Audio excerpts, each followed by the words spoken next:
Hello, everybody. You're listening to the Big Chill Podcast. This is episode 313, Talking Horses with Maddy Playle.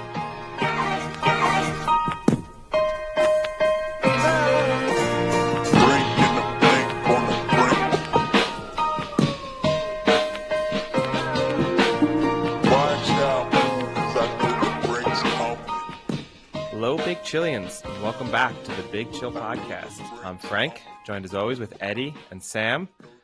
So we have a great interview for everyone today who's joining in. But first, maybe talk a little Olympics. That might be the most awkward sentence I've ever heard. It was a little bit like listening to someone going through speech therapy. No, I mean, yes.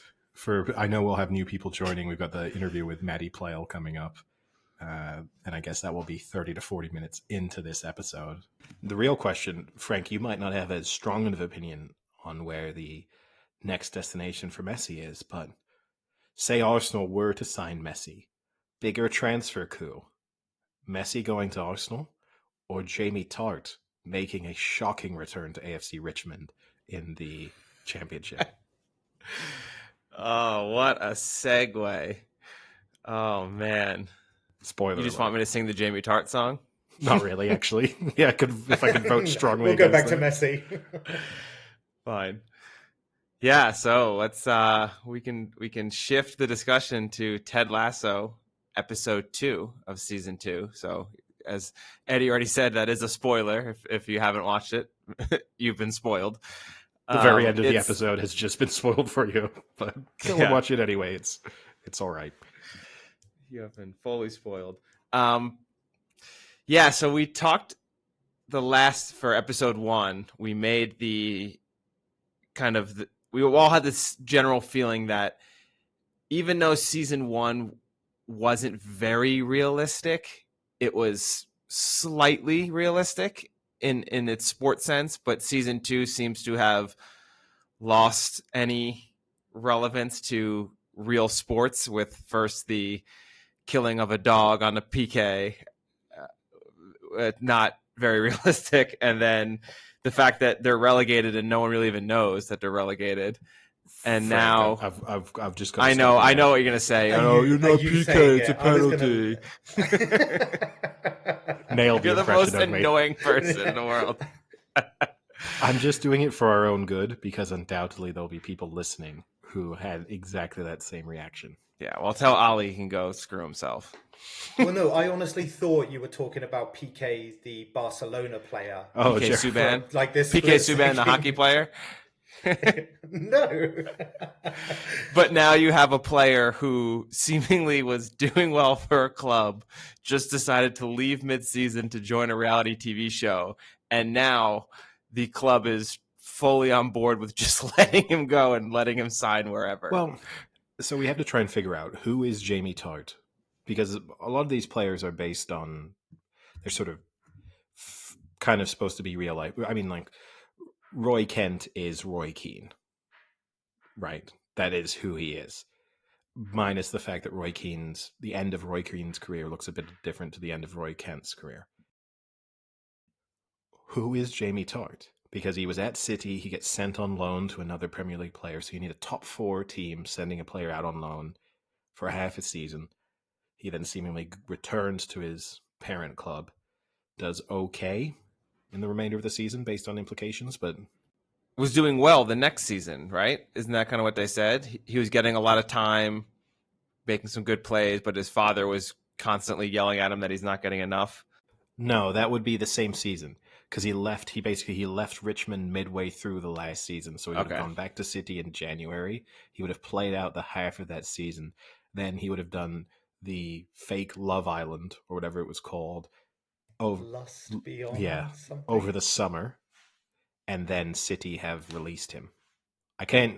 Let's leave out the reality TV aspect. I'm trying to think of who he is from the standpoint just of playing for a Big Four side, sent on loan to another Premier League side, and then comes back and kind of establishes himself in the team. Until the establishing in the team, I'd say like Lingard. Because obviously he went to another club. He was the full-on, like he was basically the kind of resurgence at West Ham, or he was the face of West Ham in a way. And then but the third part of your story hasn't happened. And also, he's younger. I don't know how old Jamie Tart is, Keep but on. I'm assuming he's supposed to be sort of 22, 23. Although it is unclear. But Yeah, it's true. I have no idea. Like, yeah, it's a tough one, actually. I don't know in reality who it is, but obviously he comes across as this kind of like diva, pretty boy, cares more about the brand in like a Pogba way that we would talk about, right? Like the Pogba type of football of sorts. Like you play football more for the brand than you do the playing the football, which is a discredit to Pogba. But the real question, though, before we get into talking about the episode in more detail, though, what's more unrealistic? This whole scenario with Jamie Tart, or the fact that when he rejoins Richmond and they're on the training pitch, it's snowing, which yeah, they're 8 games into the season, so it's snowing in London in September. early September. See, now that when I first saw that, I thought that was their way of saying time has passed and it's now like November, December. But then when you hear their conversation, it's as if it was like the day before, because then the therapist comes in and the owner's like, "Oh, it's nice to meet you. So and so told me the other day about." Yeah, no, it's the next day. Yeah, I know. It's like the next day. I know. I thought, you were going to say, what's more unrealistic, that or the fact that everyone is really surprised when he comes out, when he was clearly probably just in the locker room at the same time as them getting dressed. Yeah, but the snow to me is the latest. Ted Lasso is, as we've discussed in the previous episode, great show, not grounded in reality in any way.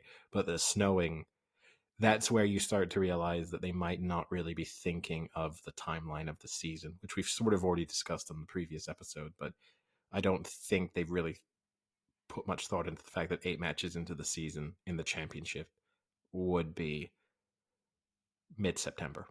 And I don't know the last time it snowed mid-September in London, but it would definitely be a talking point in the show when it happened. Isn't this crazy? It's snowing. There would be some serious global warming and climate change concerns if it happened. Like that's for sure. Well, I mean, Sam, Greece and Turkey are on fire right now, so there's serious global warming concerns Yes, in real life. So maybe the show is just trying to bring that storyline in as well. What was interesting though was in the first season, obviously Ted Lasso was there and he was so friendly and bringing everyone together and kind of making friends and making everyone kind of like just kind of band together and be a team in a way. And I actually like the kind of slight change in that mentality with this therapist that's come in, with the perception that are they just happy because they're a bunch of friends playing football, or do they need to be happy when they're winning, as kind of like playing for a team, playing for that money and that kind of thing. So obviously seeing Ted make a decision that's unpopular is a break from But they were never winning, though. They were relegated. They were never really winning. They were relegated. Then it was 8 in a row. But it was always that feeling that it didn't matter. And he said that a lot. The winning or losing didn't matter. It was the. I do think there's been an interesting transition from him as a character. This fear of the therapist has revealed a less positive side of him. Well, I mean, yeah, you're right. Because obviously, I think he feels his best attribute as a coach is kind of putting his players in the right mindset. And now you have the psychologist who's coming in who's doing that job for him. So obviously he's pretty insecure about that now and is going to second guess everything he does. But I was wondering how they were going to bring Jamie Tart back into this, because obviously he was a main character and they don't just cut out main characters in TV shows. This was not a way I thought they were going to bring him back, and I don't know if it's a way I like that they brought him back. I mean, I guess you're right. They either had to ditch him altogether as a character, which would have been fair, but if they were going to bring him back, this is kind of the only way that they really could have, because the fact that they're in the championship. So if he's at City, then they could have played a cup game against him, and that would have been it. But that's not a real storyline that you could have run with for too long. This is the only way to have him be a week in, week out recurring character. Also, there's a lot of dealings going on in that pub. Like the coach and Lasso just talking openly about tactics, problems, and things like that. Then they obviously have the Jamie when they get photographed. It's like that. This pub is an incredible like meeting area for minds to do with AFC Richmond is quite funny. Another one of the least realistic aspects of the show, but one that doesn't bother me at all. Scene of that amazing emotional dart scene. It was so that good. that pub has some serious stories to tell. Yeah. Been ownership dealings going on. There've been the managers just in there having a pint and a meal on a daily basis, seemingly. They're hardcore supporters. Listings. Yeah, super hardcore supporters who don't go to matches, who just go and watch the matches in a pub, even though it wouldn't be televised. You know, there's tons of things going on there that are very interesting. Overall, though, I still very much enjoy the show. I thought it was a pretty funny episode. It was a better episode. I'm still a little concerned that there is that drift towards being more American a little bit. I have to say I didn't love the sexual aspect with the Roy Kent stuff. That seemed a little bit inconsistent with the tone of the show, slightly. You didn't like that they turned oral sex into a heartfelt moment, or masturbating. Yeah, women. I don't like. Correct me if I'm wrong here, but women don't use the term wanking on themselves. I've met girls who have. I would say it's more now we're just much more associated with. It is, but Sam, on this particular now we're just getting nitpicky. Area, this is definitely not your area of expertise. So I think we should stay out of this one. Speaking of the Roy kind of scenes in it, obviously going back into punditry, I did find that kind of fun though. I did like the idea. I mean, he loses his job. Very much Roy Keaned himself. Yeah, the swearing loses him the job. They went overboard on the way he could speak on Soccer Saturday, which the idea that he would just be swearing multiple times, they would have gone off the air and then kicked him out, which has happened on Soccer Saturday when one of the pundits who turned up was drunk. Merson? Yeah. Of course, it was Merson. No, it wasn't Paul Merson. No, I'm not going to slander Paul Merson. Way to pick on an addict, Sam. Yeah. He was probably at some point drunk. No, I can't think of who it was. But anyway, doesn't matter. But yeah, I thought it was a better episode. I've always thought it was a show that I could have comfortably watched. I mean, Frank, you spoke about watching with your parents. I always thought it was a show that I would have comfortably watched every episode with my parents. I think the masturbation scene and the oral sex scene would have made me mildly uncomfortable. It would have been. I mean, I've seen movies with sex scenes in them, but the nature of the way it was. Oh, you have, Eddie? Good job. With my, I know I'm a big boy. Oh. My parents have told me that if I'm really good, I might be able to watch some softcore porn when I turn 50. So I'm hoping. But no, I agree with you. It lost a little bit of the wholesomeness. I mean, and also, it wasn't anything egregious, right? But still, it was able to be a funny show without having to hit that genre, that area. For example, I think I would have happily, even though there is swearing in it, if I had like a 12-year-old kid, I would have been very happily watching Ted Lasso with my child.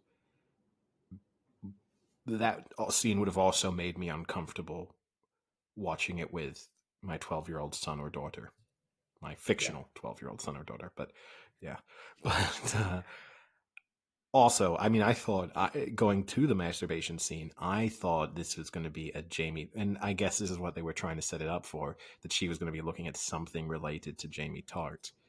So did I. Twist. It was good twist, but was it worth it? No. It was funny seeing his actual retirement video, and him just bawling his eyes out, but not while she's masturbating. No, and I mean, it would be seriously concerning for me if I had a girlfriend who was masturbating to recordings of me crying. I think that would be a major red flag. Now, 2 episodes into season 2, who do you think is the funniest or best character so far? Because there has been a lot of shifts. It's Roy Kent. It's not close this season. Roy. The highlight of episode 2 was when he said, I fucking hated Jamie Carragher. How the fuck does he know I love white orchids? Yes, that was really good. I thought that was good It too, wasn't. actually. Sorry, I haven't said it properly, but it's just that No, moment was great. my favorite part of the episode was when he was handing out the trophies to the kids, and there's the best dressed, and he's like, "How the fuck can they be the best dressed? You're all wearing the same thing." That to me was my favorite one. And I also did enjoy like that little part where he gives it to the one girl, and then she's really excited, and all the other girls are really sad about it. That was funny. Yeah, but he just tosses it on the ground. He's Yeah. the star of the show Yeah. at the moment, hands down, and that is also the concern to me is Ted Lasso as a character who was the runaway star of season 1 with other characters doing being really good like Roy Kent. Is season 3? Do they change the name to Roy Kent instead of Ted Lasso? No, but I think Apple TV will clearly identify that will do well in Britain as a spin-off. So I think those kind of things probably will happen. I'll tell you who also the character I'm kind of enjoying too is the trainer turned coach, and how aggressive he is towards like the new kid. What do you call it? I don't like it. I don't want to get The this wrong Kit Man. because you and Eddie will Kit yell Boy, at me. Kit Man. Yeah. No, I think it's you kind of got funny it. where he's like, he gets super pissed about like the lavender. It's interesting, but again, I don't like when I think it's a bit too obvious when people do that. I was in your shoes once, but now I'm a manager of you. I'm going to do exactly what was done to me. I think it's a little bit too kind of obvious, and I don't think it suits him well. Like what suited him was the season 1 style of like, I see things on a daily basis, so I can make these tactics and ideas and recommendations because it fits my personality. Now all of a sudden he's like this expressive extrovert bullying someone fundamentally. I don't really like the change. Are you also disappointed in the change because we said that was the character you were most like, and now? Oh yeah. Now you're kind of no. It's now you're like the I asshole think of the show. he does some funny stuff. The time when he called him into the office and then closed both doors back up, so the kid had to open them back up, and he's like, "Thanks for And coming." he knocked. Yeah, and he knocked. that was kind of funny. But yeah, it's good. I'm still enjoying it. I don't think it is as good as season 1 so far, but obviously you just got to let it develop a bit. And I do have those general concerns. It's drifting more towards a show aimed at a more American audience, probably based off the success of season 1. The interesting thing, I went back and watched the original commercials, where Ted Lasso became a character, because he originally was developed, or at least publicly seen. I think it was for NBC. Budweiser? No, I think it was for NBC. It was for their coverage of the Premier League that they created this character of the American going over and becoming the Tottenham Hotspur manager. Yeah. And then going back and being a pundit in the US after being sacked as Tottenham Hotspur manager after like 2 days, whatever his character arc was. Interesting to go back and watch this now after a season and 2 episodes of Ted Lasso in the bank, and to compare a lot of the jokes that he makes in those original commercials made it into season 1, the little remarks. However, he is an absolute moron in the commercials, whereas he's not a moron in the TV show. Now, I think they were probably right, because he wouldn't be endearing as a character if he was just this idiot. So that was a correct move, but it is funny to go back and watch them and then contrast them. Yeah, I remember watching those, and he's clearly he's an idiot. And the other aspect of it too is I think it was a little more obnoxious that the British audience would not have liked it, for sure. Like they toned it down the appropriate amount. Yeah, no, it was the correct decision. It's just interesting. I'd encourage anyone out there who watches Ted Lasso, who hasn't either seen those commercials in a while or has never seen them, to go and watch them, and then just to see that character difference. But no, I thought this was a pretty good episode, and overall better than episode 1. But I need Ted Lasso to get back to Ted Lassoing. And right now... No, they need to lasso you back in, Eddie. Yeah, exactly. And right now, that loop is missing my head. I mean, at the moment, they've clearly they've clearly used the episode now to define what's going to be arguably a main story arc, right? Of like Jamie Tartt's rehabilitation into the squad eventually. So that's the question. Will it be a good signing? Yeah, they move back up for sure. What did we say it was? They're going to make the playoff? I think they'll make the playoffs because they'll need the drama of the playoffs. And it will be, Yeah. again, an American audience will understand the playoffs, even if they don't understand the playoff format in the championship. They will understand the idea of this is the playoff finals. We're in the semifinal. Now we're in the final. Winner takes all. You're either up or you're down. Much easier to understand than we're in third place and we need to close a 6-point gap in the next 4 matches. Our goal difference is slightly inferior coming into the final day. Those. We're gonna win. We're gonna not win the league, but we're going up. Exactly. Yeah. Exactly. Like we finished second, but that's great. That's almost as good as finishing first. Really, who cares about actually winning the championship? No one really minds. But yeah, I mean, just in terms of like signing a Man City player for the championship that was a starter is a coup. But like we've already departed from football norms here, so he has to be a good signing, right? Yeah, I mean it comes down to team chemistry and whether or not he can be a team player. Now, the signs would be from that episode is that it feels like he's already made the personal development necessary.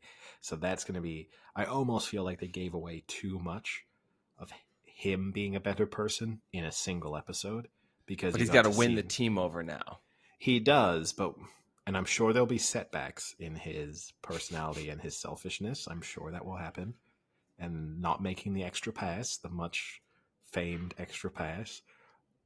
But in the space of 20 minutes, they basically showed us, okay, Jamie Tartt has realized that the thing he really, really loves is playing football, and that Ted Lasso was kind of the father figure he always wanted, and that he's never been happier than when he was playing football under Ted Lasso at Richmond, and he wants to get back to that. We saw all of that in 20 minutes, and I guess I wish they'd made, that could have been a 2-episode arc for us to have been introduced to the idea of Jamie Tartt coming back, and then being convinced that he really wanted to be there and that he wasn't the same showboating all about me Jamie Tartt. This is just a little bit of a side note, but I never watch the previews for a next episode of a TV show. Do you guys do the same? Like, no, I see that point. I don't know. No, I don't. As soon as an episode ends and I see it's coming on, I turn it off. And Carissa yells at me all the time because she's like, "Let's watch it." And I say, "No."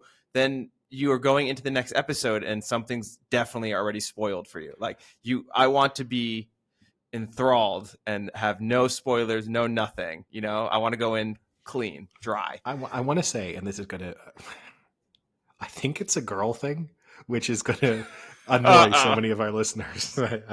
I've just firmly placed my foot on that landmine, but I do think I have no interest. I don't want to watch trailers for anything.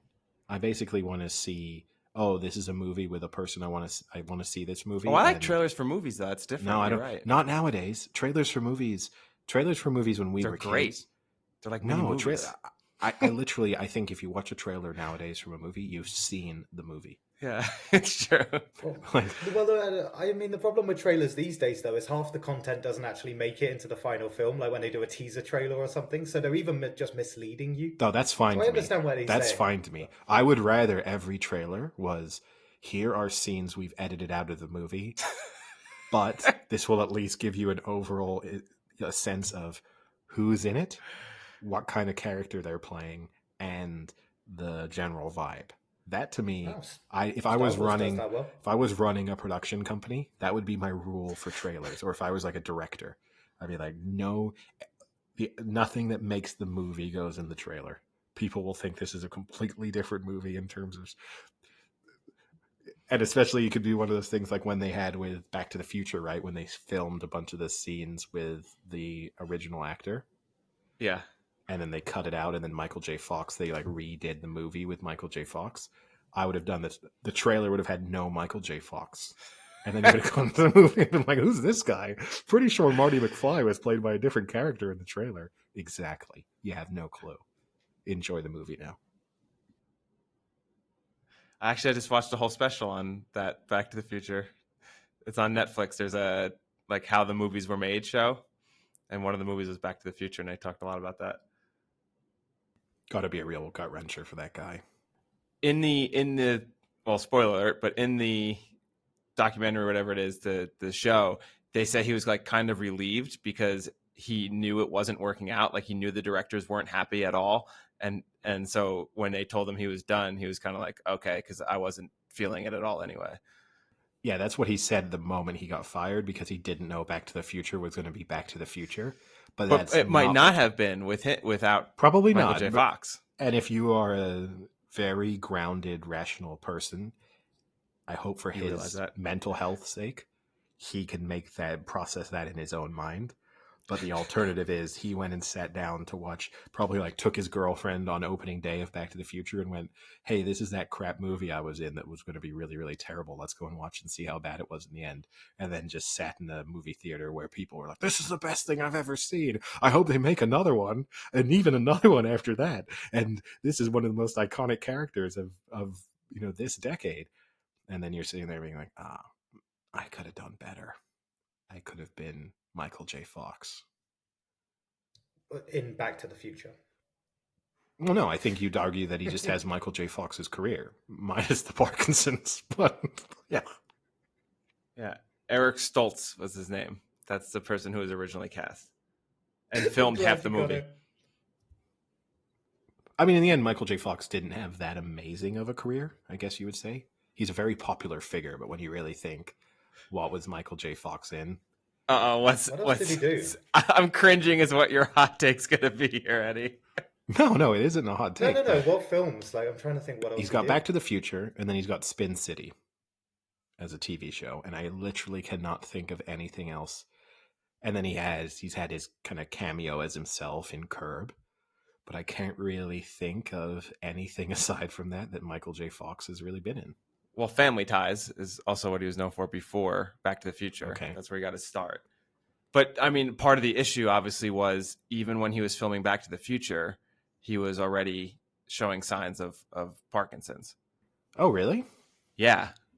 Oh, I thought that was like a Spin City era thing. No, that's when it got really bad. Okay. He was the narrator in Homeward Bound.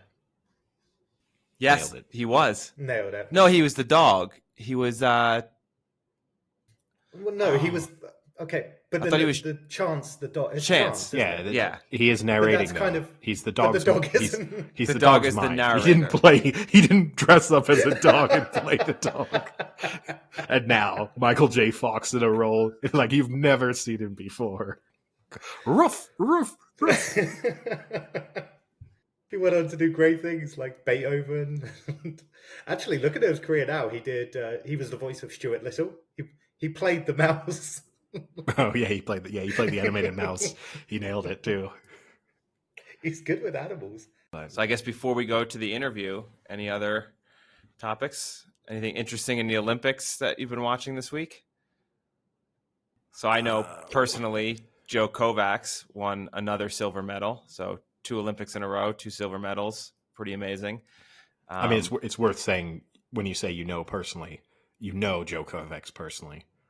Yes, I also know personally that I've won the 2 silver medals. I've won. It's a great sounded feeling. a little bit like you personally know that Joe Kovacs has won a silver medal, which the whole world could know it's not like a secret. Just so you know, guys, I know who won the silver. But no, he's a friend of yours, I guess is the yeah, and hopefully a future podcast guest. Yeah, if we can get him on, two silver medals, weighs you down a lot. Might not be able to. It's true, actually. We don't want him anymore because the Big Chill podcast is firmly gold or go home. So, Joe, sorry we'd invited you on. Not interested anymore. Maybe 4 years from now if you can do a bit better. You can tell him that. I will. How far did he throw it? As long as I stand, 23 meters, let's say. Yeah, you don't want to do like 10 centimeters after his PB. Or maybe that's how I encourage him. Joe, next Olympics, I'll go and stand 25 meters away from you and insult you. Yeah, I will volunteer for the Paris Olympics. Could easily do it. I'll make sure I'm one of the people measuring for the shot put.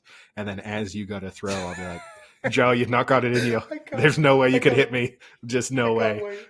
I can't wait for this now 4-year story arc of Eddie being the shot put measurer at the Olympics. I am Like 5 all the centimeters work further than. that goes into it of Yeah. like him trying to get into being the shot put measurer. I mean, I'm not denying that people who do the shot put measuring probably have to do a little bit, but I think it's an attainable goal if I really dedicated my next 4 years. It's just my a god, I stick. can't believe it.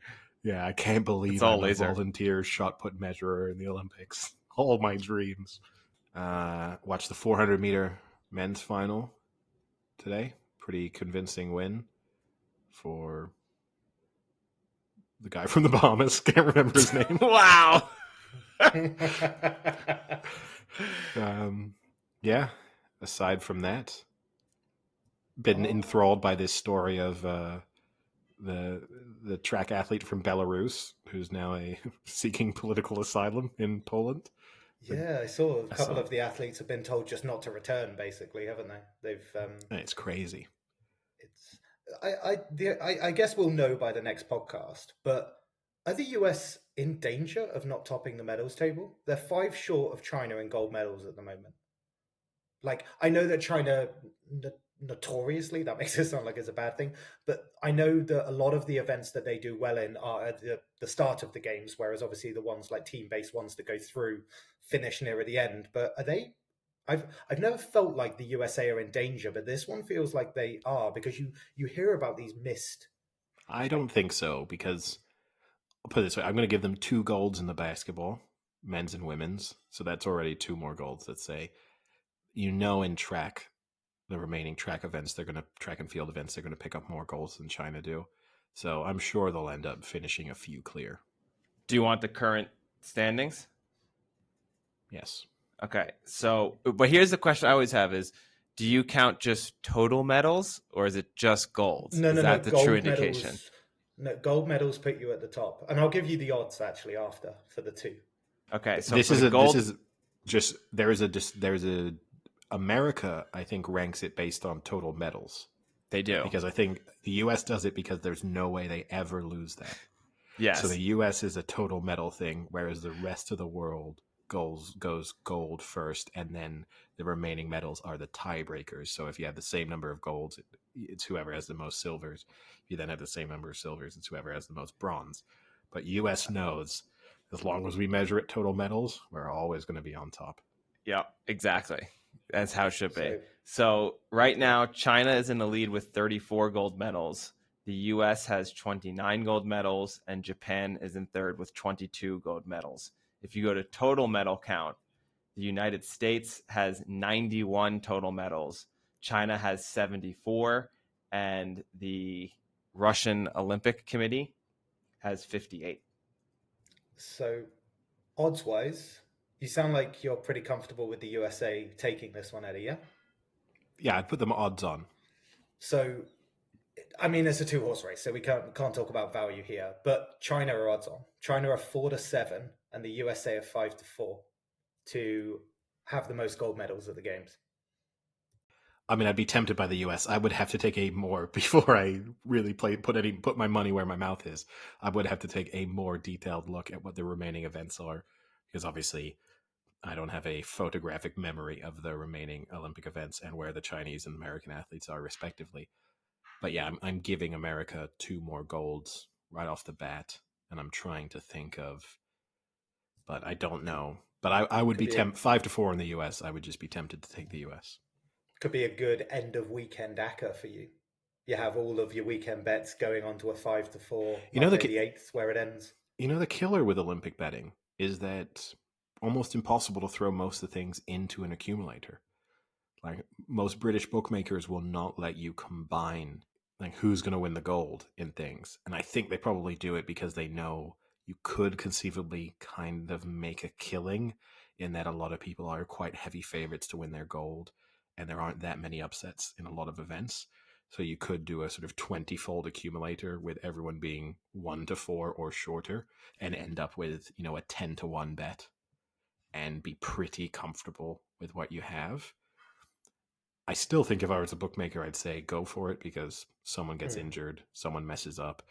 there was going to be some killers in there, right? And we always say it with the singles at Wimbledon, right? You get all of the first rounds where you've got like 1 to 500, 1 to 500, 1 to 100, and they don't prevent that because they know that one will likely happen at some point. I mean, you're a bookmaker's dream if you're putting on a 20-fold accumulator at like even money. It's like, go for it, knock yourself out, because, something's going to go wrong here. And the same, I mean, I guess Simone Biles, you would have lost on, I'm sure Simone Biles was odds-on favorite for events that she withdrew from. So oof, that'd be rough. Yeah, it's a tough way to lose it. But again, you're betting on the Olympics. Injuries, who knows what happens. Someone gets tripped, someone crashes, false start. Yeah, in the corner of a room. I mean, the track has not played out at all with favorites. Besides some of the throwing events, actually, a lot of the favorites have won, but a lot of the actual on-track events, the favorite has not won. So, yeah, I mean, just swimming a little differently. Swimming, a lot of favorites have won. Yeah, I mean, it's track. I mean, we've not really addressed it, right? But the fact that an Italian won the men's 100 meters is crazy. Is insane. First time ever. I would have never thought in my lifetime I would have seen an Italian win, which kind of makes no sense because it wouldn't have stunned me if a British person won, but an Italian winning seems just inconceivable. But yeah, who would have thought? What a world, eh? 2021. But anyway, on that note, should we hand things over to our interview? Well, welcome back to the Big Chill podcast. We are delighted to now be joined by Maddy Playle, the journalist for the Racing Post and also a contributor to the Racing Post podcast. Maddy, thank you for taking the time to speak with us.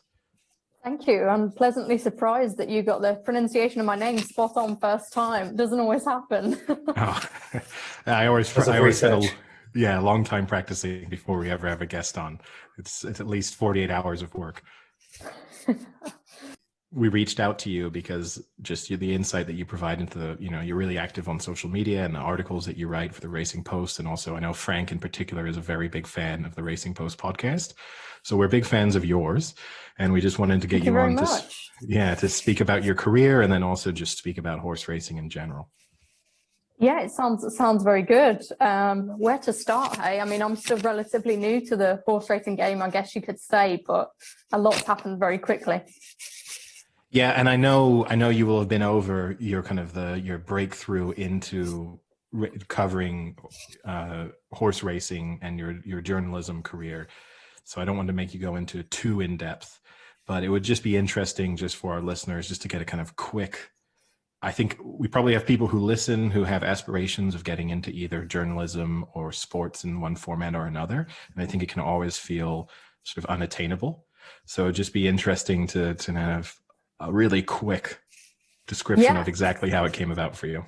Absolutely. And I think probably I'd be slightly unique as well in that horse racing historically has been seen as quite a closed off, almost elite world. Me personally, I don't have any family members or even friends into the horse racing industry. I pretty much had, aside from me and my family being animal lovers and horse lovers, didn't really have any connection to it until I turned about 13, 14. It's quite a funny story, actually. My mum used to put the TV on in my bedroom on a timer on Saturdays to wake me up at 7 a.m. to stop me lazing in bed, being a typical teenager. And it just so happened that the Morning Line, which is sort of the morning magazine show for Channel 4 Racing, would come on at that time. And I would sit and watch it, and I didn't have a clue about horse racing. I don't even think I'd probably been to a race course only a handful of times as a child, maybe. But that's really where it all began. And I don't really know how, but it spiraled and I got the bug, as people say, and taught myself as much as I could.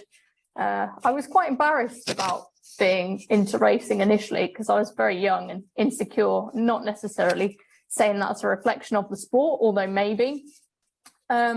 But I didn't tell anyone about it. Even when I set up my Twitter account, probably when I was about 15, no one at my school knew that I was interested in horse racing. I wouldn't talk to anyone about it because as far as I was concerned, it was sort of an old man's sport, and I didn't know anyone who was into it, so I didn't really know any different, I suppose. Call that ignorance. I'm not saying racing is like that at all. It's definitely not.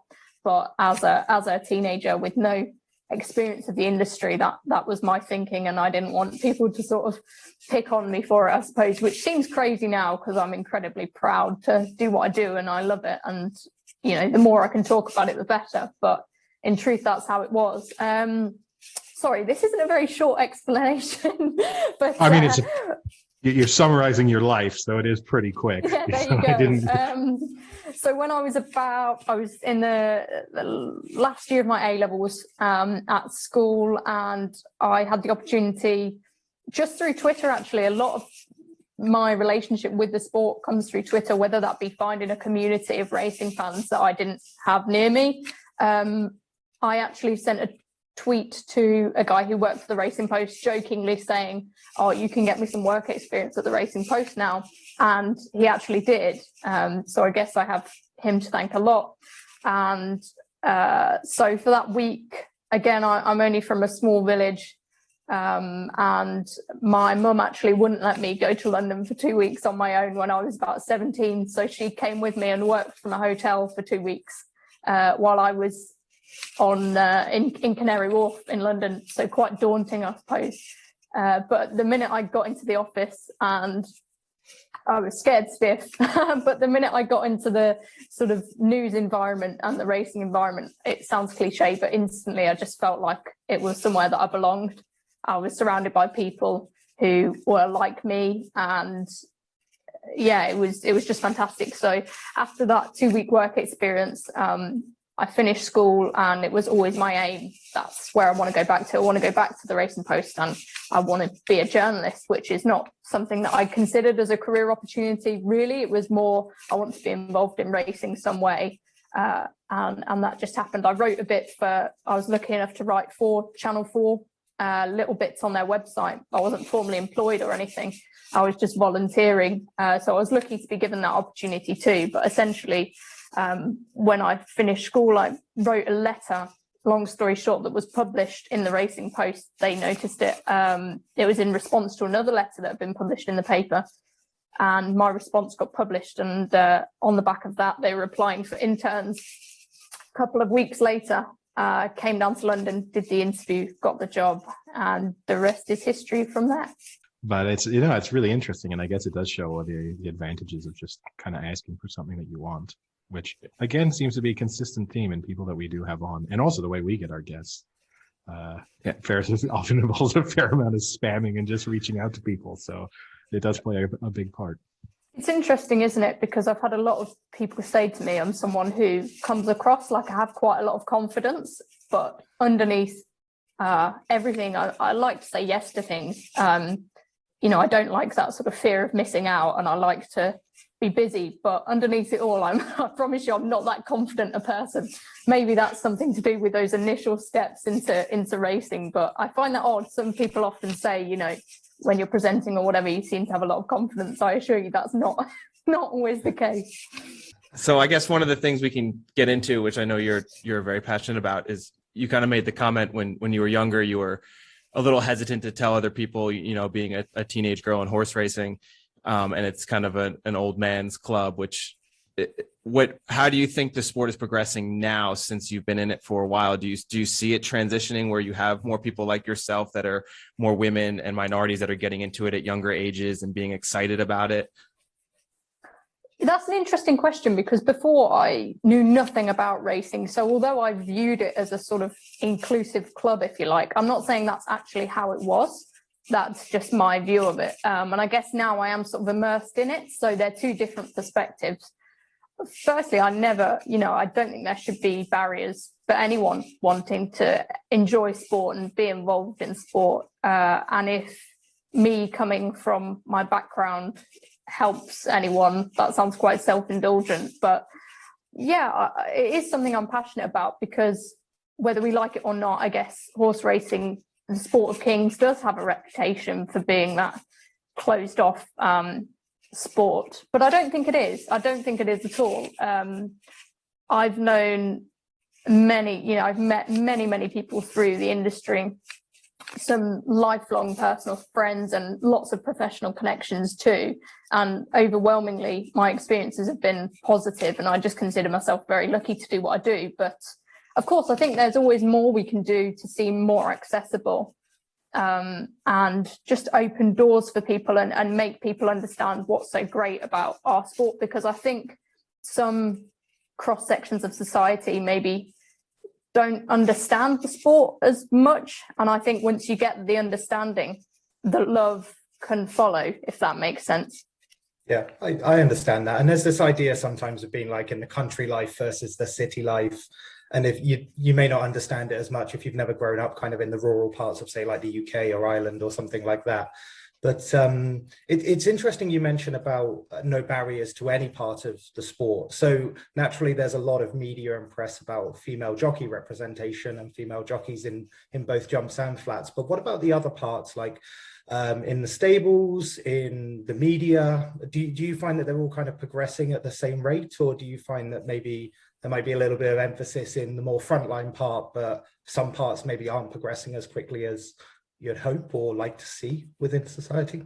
That's a really tough question, because I would like to have more regular contact with people so that I could speak on their behalf on that one.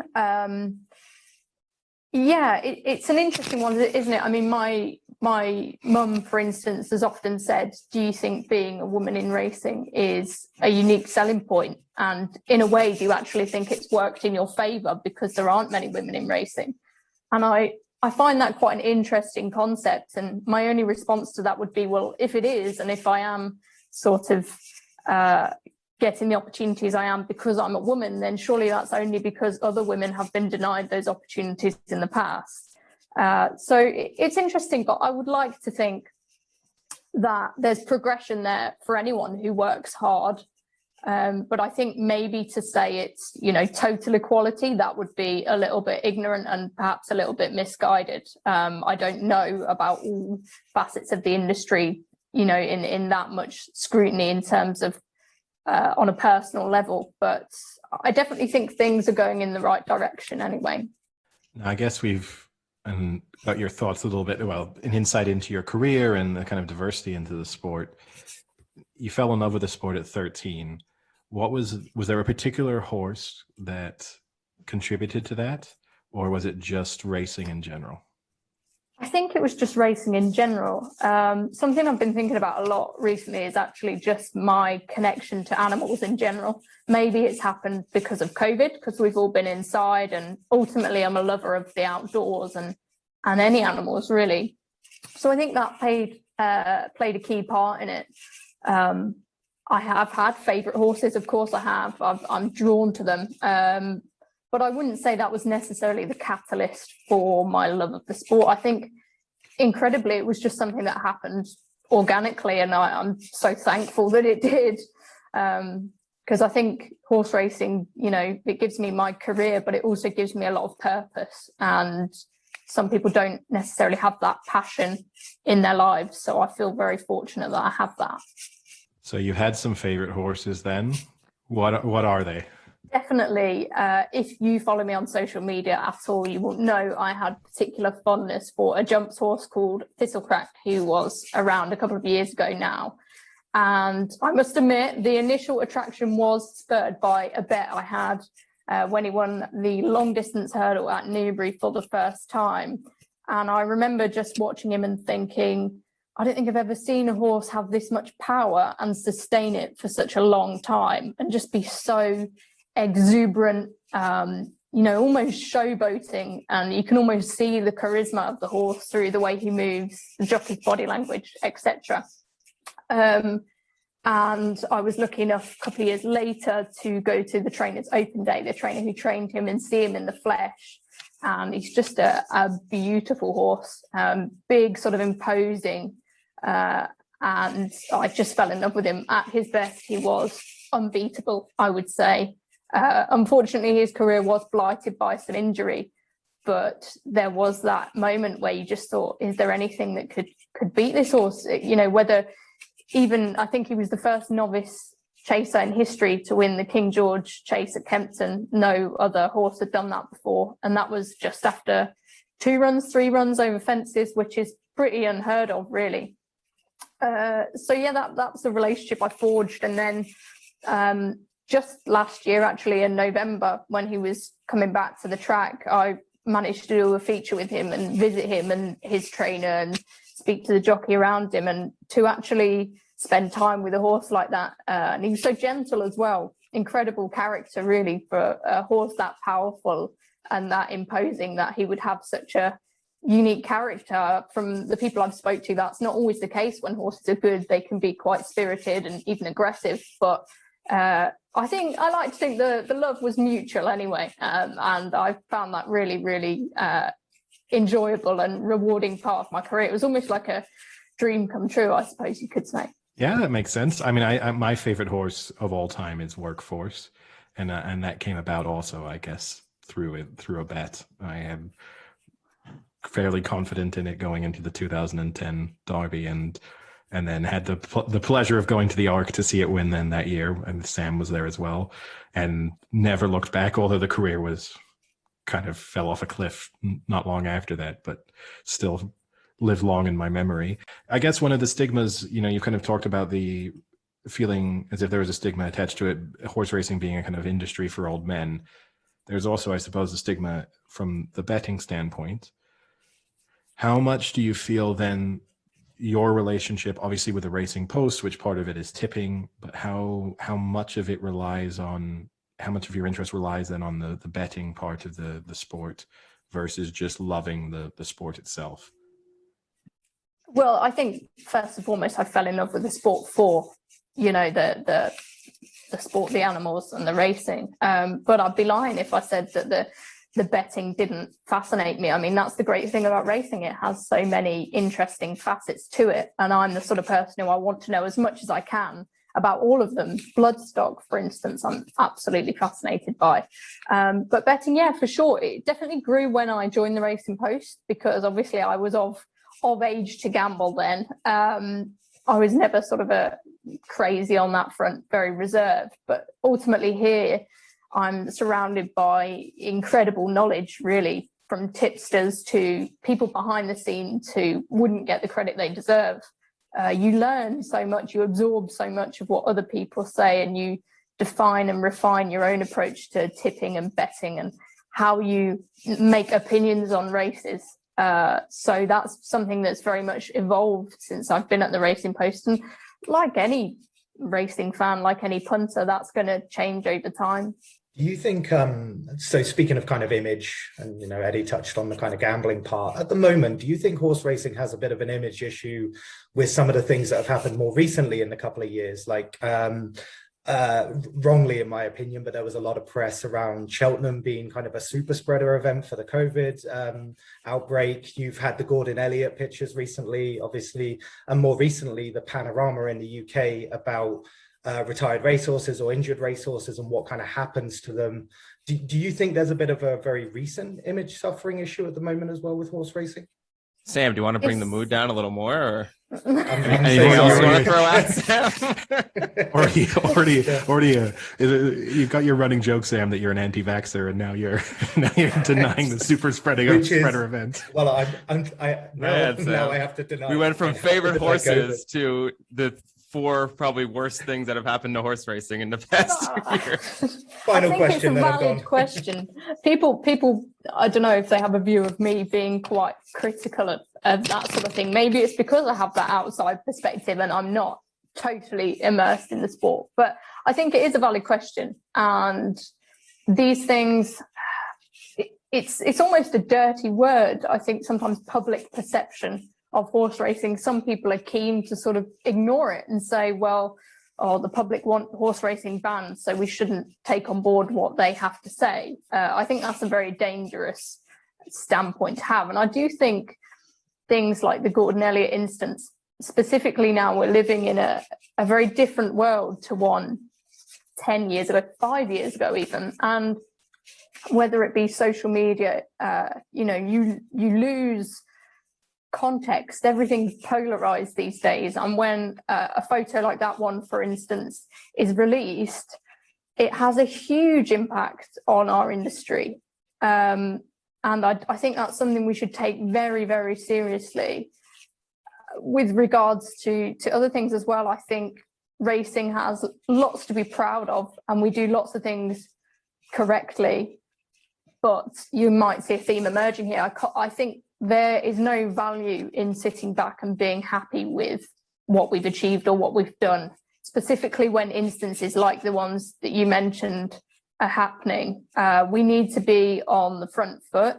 We need to be proactive when it comes to not protecting or not defending our sport, but I think to assume that everything is okay is just not a helpful viewpoint. I think we should try and take on board criticism, and I think we should value it. And I think we have, I wrote about it in a recent column I did for the Racing Post, and I think we have to have confidence in what we have to say. We have to have an understanding of different aspects of the industry that have been questioned, and we have to just portray a voice that is, you know, not ignorant to these things happening, and that we are positive and we're going to tackle them going forward. I think that's really, really important, because whether you necessarily agree with them or not, there are people out there who do not agree with horse racing, and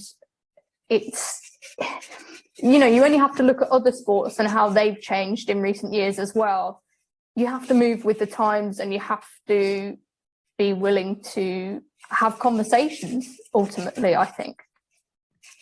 Is that quite tough? I mean, because obviously you had the Panorama piece that revealed, you know, some fairly disappointing sides of the horse racing industry in the UK. Is it tough working for the Racing Post, which I know that this isn't the purpose of the of it, but it comes across a little bit as a sort of, you know, something that is going to only look at the positives of the horse racing industry. Its purpose is to spread the passion for racing. Is it tough then? Do you feel as if it's difficult to speak? You've touched on it a bit then, but that there is a resistance internally at all to speak about the negative sides of things and to address them? Not at all, not at all. And I would say, if anything, about racing being the Racing Post purpose to promote the sport, I wouldn't say that's true at all. At the end of the day, we're sharing news, and while some people are going to have views on whether we have agendas against certain things, you know, that's not our role. Our role is to report on what's happening, and, you know, where relevant, give our opinions in comment pieces like the columns I wrote. But no, I wouldn't say it's difficult at all to talk out, and if anything, I'd say it's important. That's what we need. We need people to discuss difficult things, and we can't shy away from them and pretend they aren't there. So personally, I've never found that difficult, and there's never been any barriers to me talking about challenging topics. Well, I guess then before we move on to more positive topics, then one thing, if there were rules or within the racing industry that you think could be changed to address some of the concerns about animal welfare. I know, for example, in the US, they've been trialing whipless racing this season. Are there any sort of quick fixes that you think, in your opinion, could be done that might make people less concerned about how the animals are being treated? I'm not sure on that word quick fixes, because I think if you're doing anything quickly, it's probably not the right approach to take. And again, it's not necessarily just about my viewpoint. If you, for instance, you talk about the whip recently, the BHA have spoken about their steering group that they have on the whip. And I think this is a really important group and an important move, because it involves different sides of the industry. You know, the British racing industry is famously has so many different facets, often opposing ones, but this group has been set up involving lots of different people, lots of different representation, to discuss openly and talk about what their proposed changes, if any, are going to be made going forward. And I think it's just important to have those conversations and respect other people's views, because we're all coming from a slightly different place on issues like that. In terms of quick fixes, no, I don't think there is. I think a lot of it is in the education and in the understanding of these things, and racing should be not afraid to talk out about the things it does well when it comes to rehoming horses, and we rightly should celebrate our success stories. I'm not saying that means we shouldn't shine a light on when things aren't going so well, but nothing comes to mind. I think it's about having a long-term collaborative approach, rather than there's nothing that I think would instantly solve any issues we may or may not have.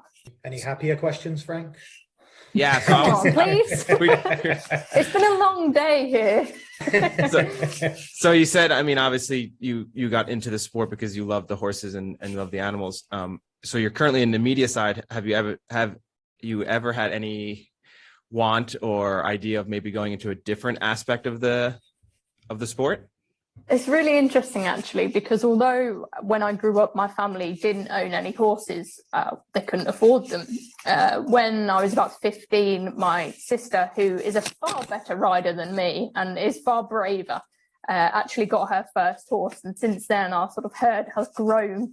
It's nothing particularly professional, but we love our horses immensely. But saying that, when I learnt to ride,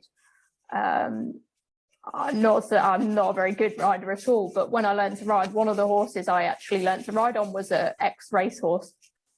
Interestingly, I tried to, he's passed away now, but interestingly, I tried to trace him a couple of weeks ago, and it made me quite emotional, because you build bonds with these horses, and everyone who has been involved with them understands that. I didn't get any luck, but hopefully one of these days I will understand more about where he came from. But yeah, when I was learning to ride on him, I went through a stage of wanting to go to the British Racing School and take part in their course that they do. I think it's a 7-week course. It's like a foundation course, introductory into horse racing. So that did play on my mind for some time. I wasn't afraid of the hard work and the mucking out and things like that, but ultimately I'm not brave enough. I've had some bad experiences with horses and bad falls, and I wish I did, but I don't quite have the bottle to ride a racehorse. But I would love to be able to say one day that I could do it. I mean, various members of the media have done charity races and things like that, and as much as I'm okay with hacking out around the village or something like that, I feel like getting on a thoroughbred racehorse up a gallop is a bit beyond me. So one day I'll give it a go, but no, I don't think so. Other than that, I've ever thought about a different area of the industry. And funny, I always said I didn't want to be a journalist when I was very, very young. I don't know why. I remember saying that once, and here I am. So it's funny how things work out.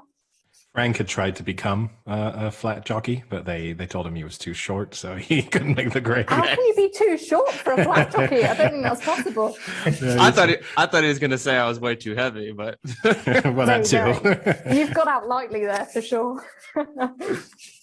Turning our attentions more to this season of racing, which horses? I think they're the obvious ones. Like Baaeed obviously is kind of talk of the town at the moment. Are there any other horses that have really caught your eye or that you're looking forward to seeing over the next couple of months?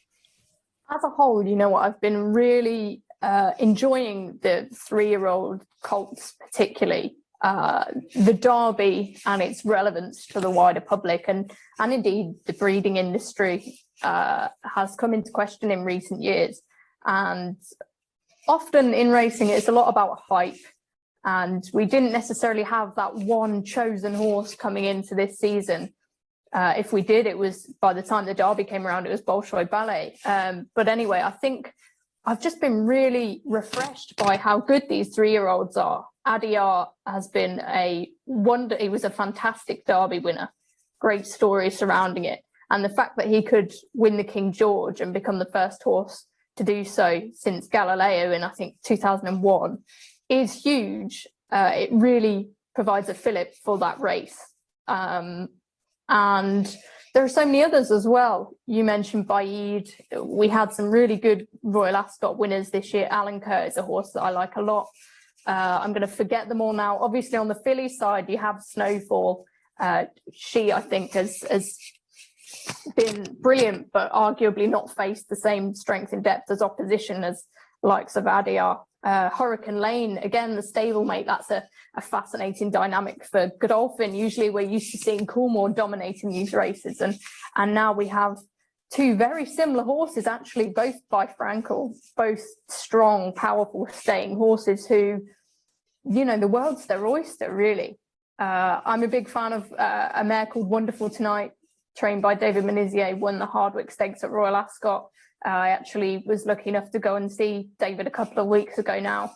That was fantastic. You know, with my role these days, I tend to be quite office-based, and then we've had COVID, so I've been working from home. So just to be on a gallop again was just a great experience. But I love that mare as well. I think she's my quiet fancy for the Arc, and I love that it's someone different that we're talking about, different trainer, different connections.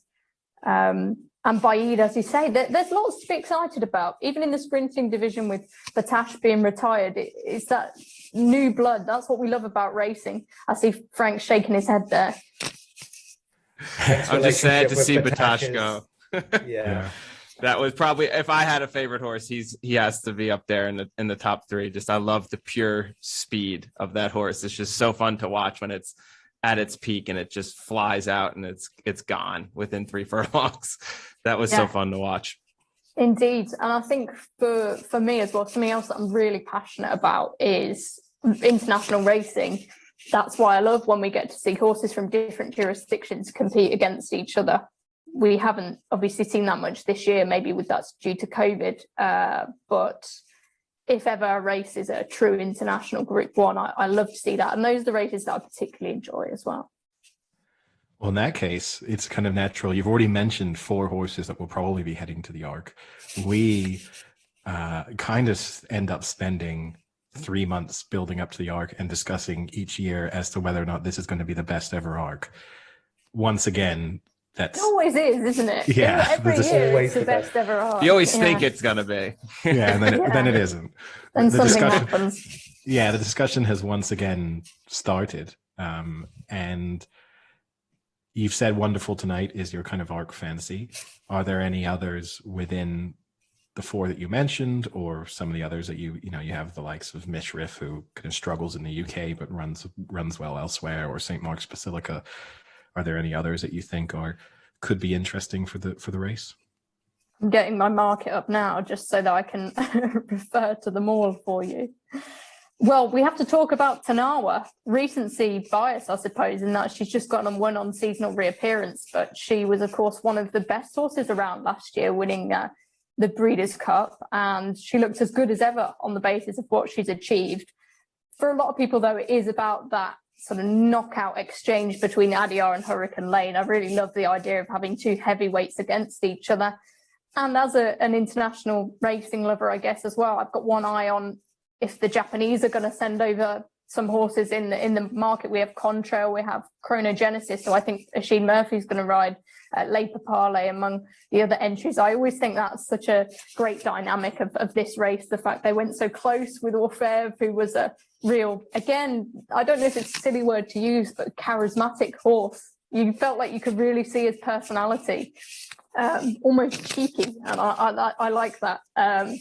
So yeah, it's going to be quite dimensional, isn't it, if they all turn up? St. Mark's Basilica, I'm not 100% sure whether he'd stay 1.5 miles or if those sort of conditions are what he would want.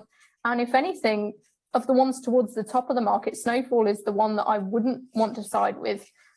As much as she's getting those 3-year-old allowances, we know they are key, 3-year-old filly, and she's been scintillating on track, I do worry a little about the substance of her form compared to some of the others. We've seen the Hardwick Stakes, all right, it probably wasn't a vintage renewal at the time, but we now look at it and it's, the form has worked out well. Adia winning a race like the King George, Hurricane Lane, he showed he could travel. I'd just like to see Snowfall do it against her elders and her colts really before I really bought that hype. But it's no surprise that she's at the top of the market given the advantages she's going to get, I suppose.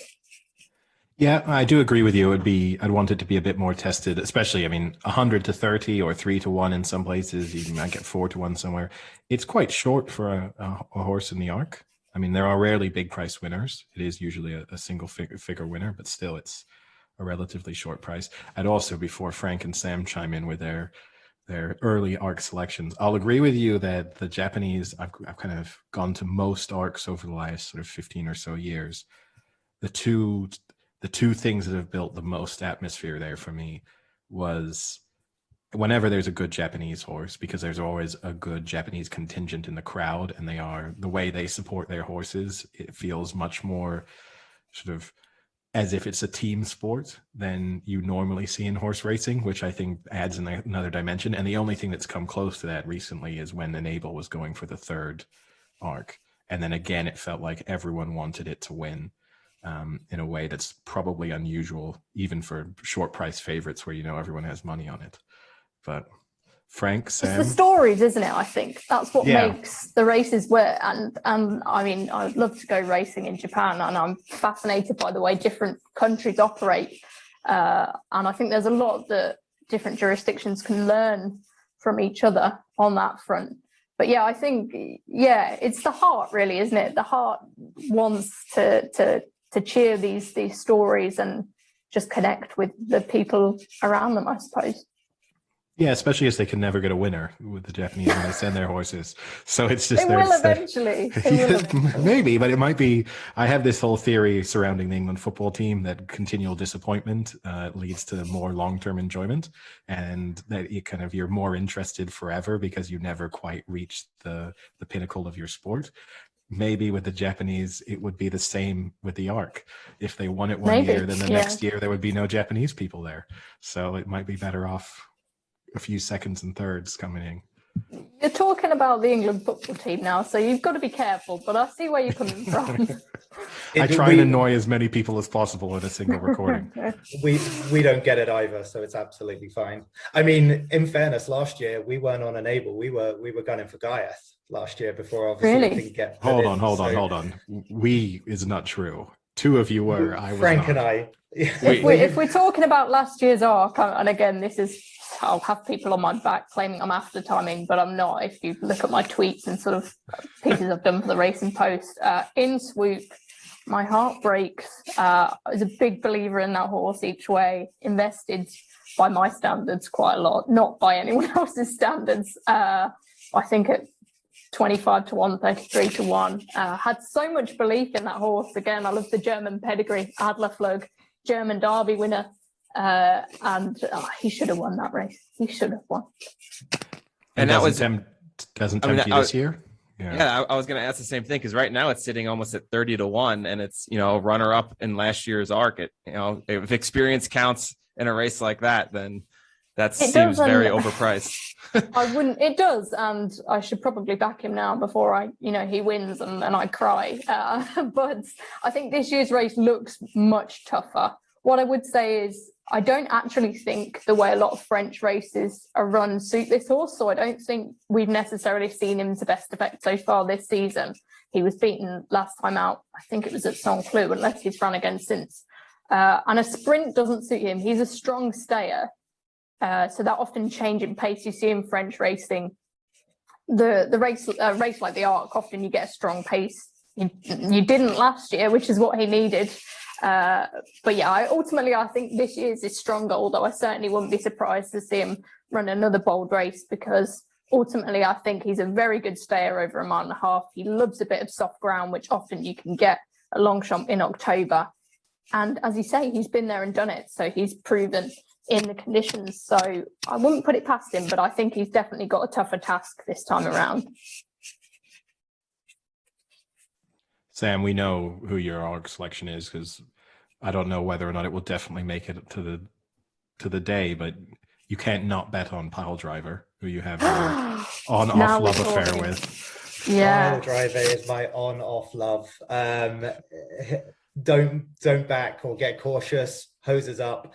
do back it. It then does its 2 furlong outdrift, and it's definitely a love affair. I will definitely be piling on Pile Driver 25-1, but actually, it's always interesting with the arc running because you always think that there's so many of them with the capacity to run against each other just that one more time, whether it's like at the Ebor or whether the Ledger is always a good one. And then you've got the international remnants going for it as well.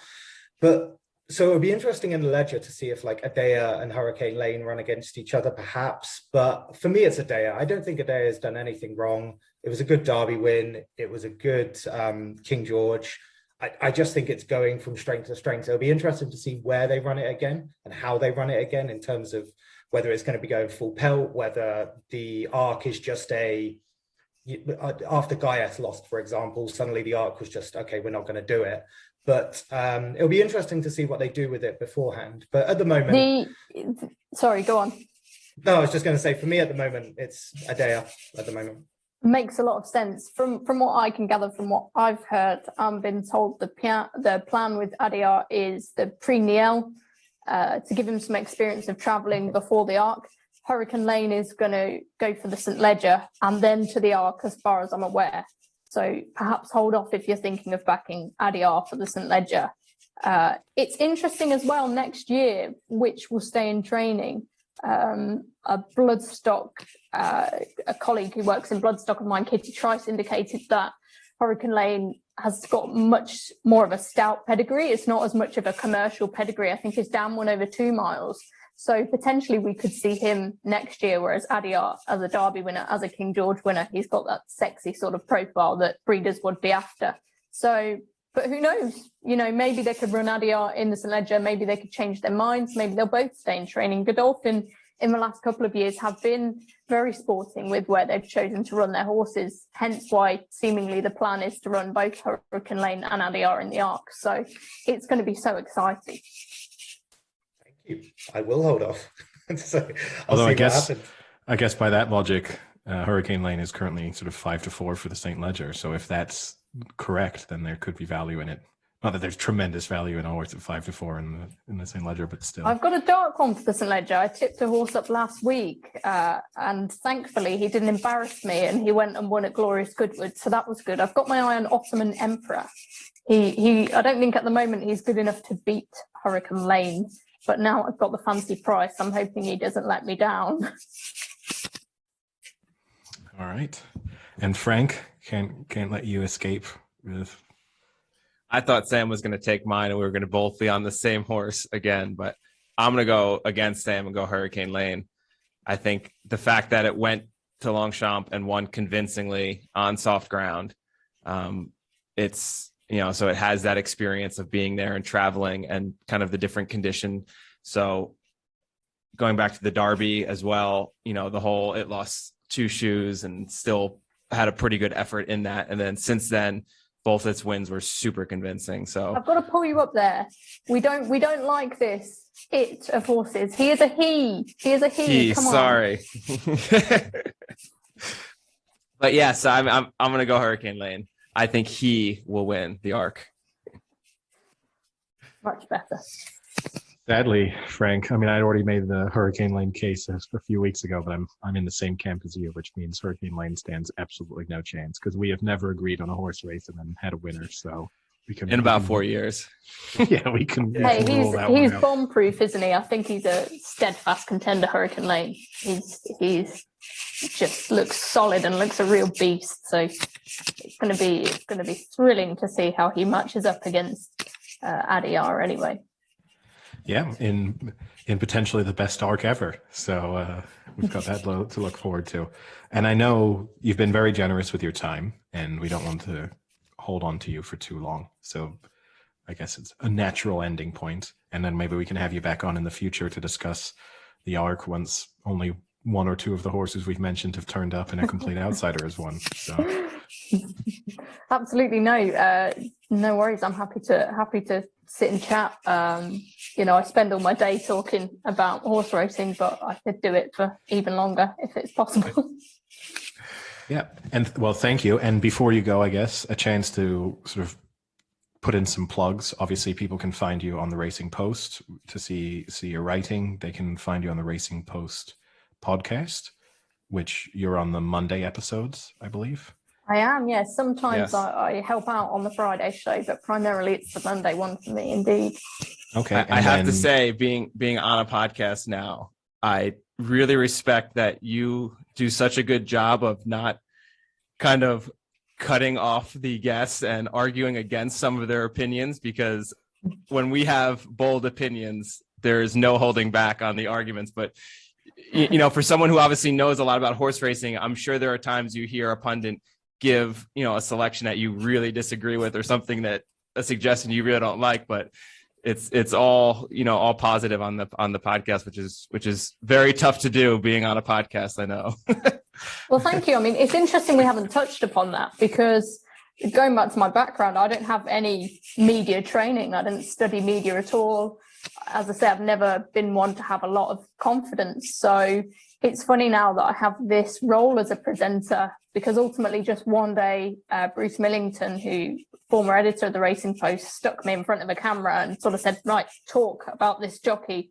And then it's all come from there. So I've been very fortunate really to being given this opportunity. And when I started presenting, it was terrible, absolutely terrible. So yeah, I like to think I've got a bit better, but there's still more I can do.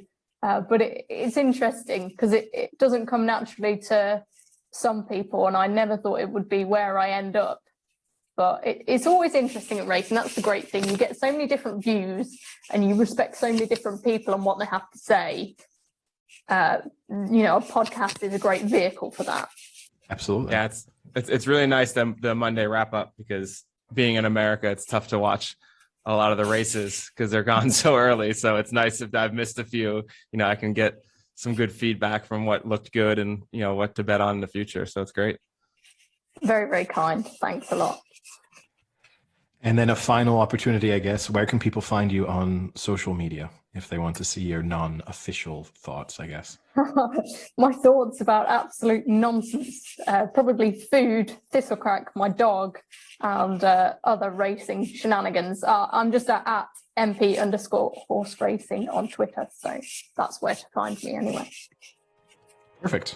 Well, Maddy, thank you. Thank you very much for taking the time to speak with us. Thank you so much for having me.